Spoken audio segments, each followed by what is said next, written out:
من اونا رو گوش کردم. گریه کرده میگوید که گوش کردیتون کدام بود؟ اولی باید این نامردا برای چی میگریزی میپرتوید وقتی ننگ ناموس آمده است؟ برای چی مردم وای میکنید؟ یک موی سفید آمده است، من پنسیونر آمده در اینجا برشته، اینا آمده با جای وای کردن، شما وظیفه و کاراتون پرتوتین رفتین در خانهاتون هر با آن قطعی در دیگر جا وای کرده ایستادین. ассалому алайкум ҳамкасбон ва табибони мушфиқу меҳрибон. ростӣ ҳамин қадами шумо бошаду ҳамин қадами шуморо ман буста кунам. ҳазор раҳмат ба табибон дар ин рӯзи сахтӣ, дар ин рӯзи вазбинӣ ҳамроҳи халқ ҳастанд. ҳамин пои шумо болои сари мо.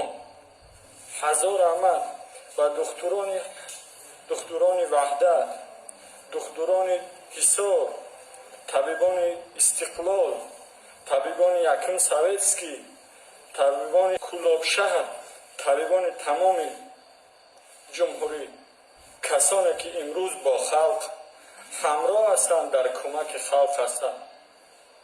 ҳазор раҳмат ба шумо ва ба он табибоне ки имрӯз халқ ба онҳо муҳтоҷанд, бо бонаҳои гирехтанд. имрӯз рӯзи сахтӣ дар ҳамроҳи халқ нестанд, гирехтанд, бо баҳонаҳои дар ҳар як кунҷе ба ҷо шидан. бовар ки ман шарм меояд. дар рӯзҳои тинҷӣ ин халқ барои мо, барои шумо дар кор буд. барои шумо ин халқ дар кор буд. имрӯз рӯзи сахтӣ омада халқ, шумо ҳар ҷо гирехтаен, рафтаен. ин айб нестае, шарм нестае? бо кадом виҷдон имрӯз халқ ба ин формаи мо эҳтиёҷ дорад? не ки ту гирехта дар ким ҷо ба ҷои. барои чӣ намести имрӯз биёй дар қатори мо бести ба ин халқ кӯмак кунӣ? барои чӣ? ӯ киндик сина мезади, ӯ куҷоши? на танҳо дар беморхонаи мо, ба гӯши мо мерасад ки дар тамоми беморхонаҳо баъзе нафарҳо тарсида гирехтанд. ин кори табиб нест.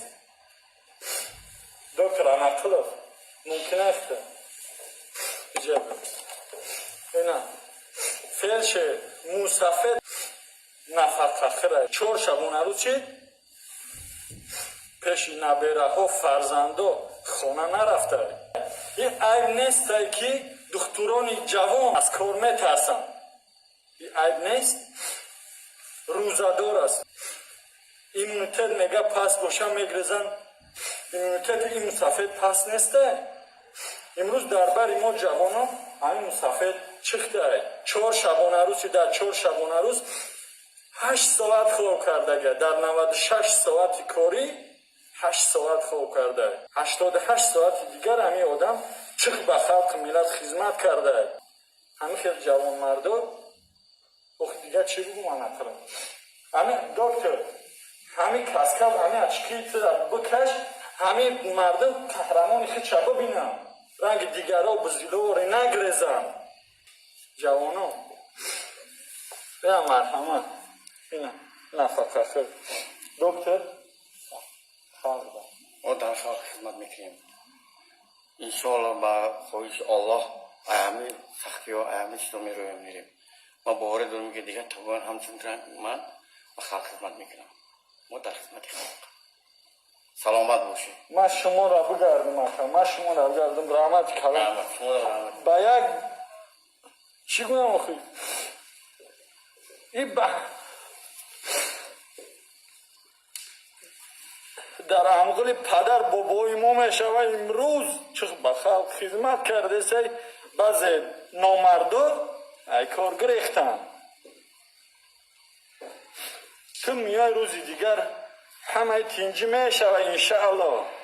همه تینجی میشه. تو روزی دیگر میای من ترا سوال میتم در این روزی سختی تو در کجا بودی؟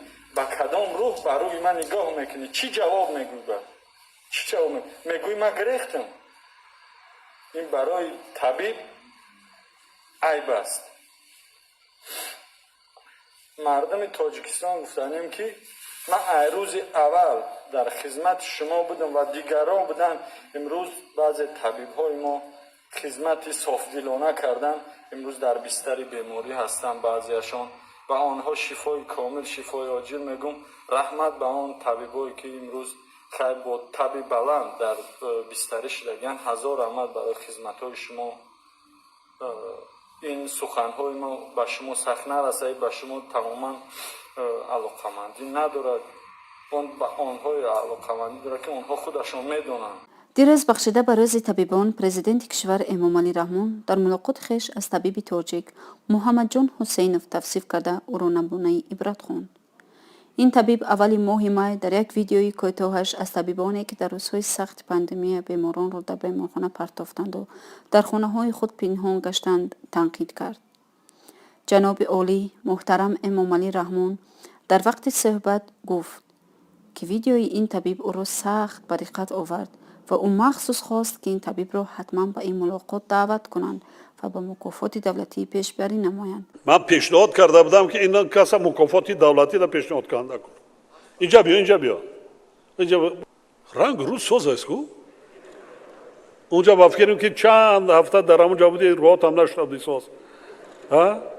Муҳаммадҷон Ҳусейнов дар суҳбати рӯбарӯ бо президент қисса кард ки падарашро дар солҳои ҷанг шаҳрвандӣ куштанд ва ӯ бори гарони зиндагиро бар зиммаи худ гирифт. барои ҳамин баъди хатми коллеҷи тиббии душанбе ӯ натавонист таҳсилашро дар донишгоҳи давлатии тиббии тоҷикистон идома бидиҳад. куҷоро хатм кардӣ?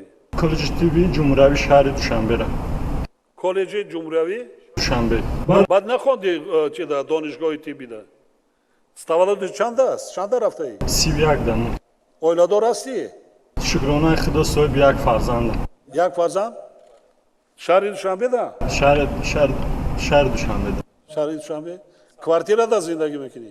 сабабу ҳамин буд ки ҷои зисти барои ҳамин барқарор кардани касби ҷамъи падарам дар ҷангҳои шаҳрвандӣ гузаштагӣ будам. муҳтарам ҷаноб буд ҷои зисти доимӣ надоштам. соли 2011 ки хат кам то соли 2014 дар федератсияи Русия барои ҷои зисти доимӣ чӣ кардан. модарам дар хонаи хеш тавоқ додам. хонаи хеш хеле хонаи ҳар кас забудам ҷаноби олӣ. гуфтам модар ман назм биёрам, додар ман назм биёрам. федератсияи Русия рафт биги кор кунем ягон соити замин бигирем, модар ман назм биёрам ҷаноби олӣ.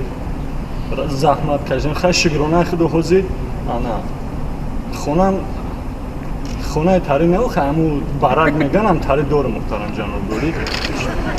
азобу борон шукронаи худо хай. донишгоҳи тиббида таҳсил накардӣ?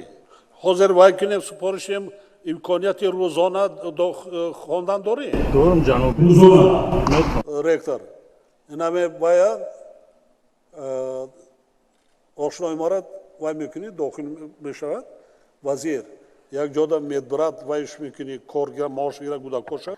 баъдан президенти кишвар Эмомалӣ Раҳмон масъулин махсусан ба Асадулло Раҳмон ва Ҷамолиддин Абдуллозода дастур дод ки ин табиби ҷавонро ба донишгоҳи давлатии тиббии Тоҷикистон ба номи Абуалӣ ибни Сино дохил намоянд.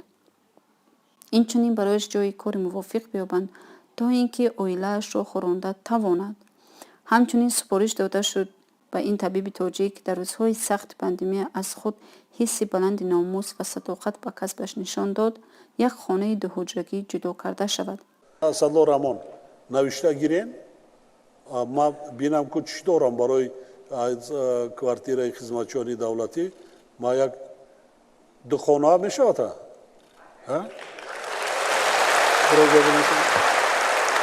брав номнавис кун, брав хон ҳам кор кун, ҳам зиндагита пеш бар. бо ман назорат мекунам. Асадулло Раҳмон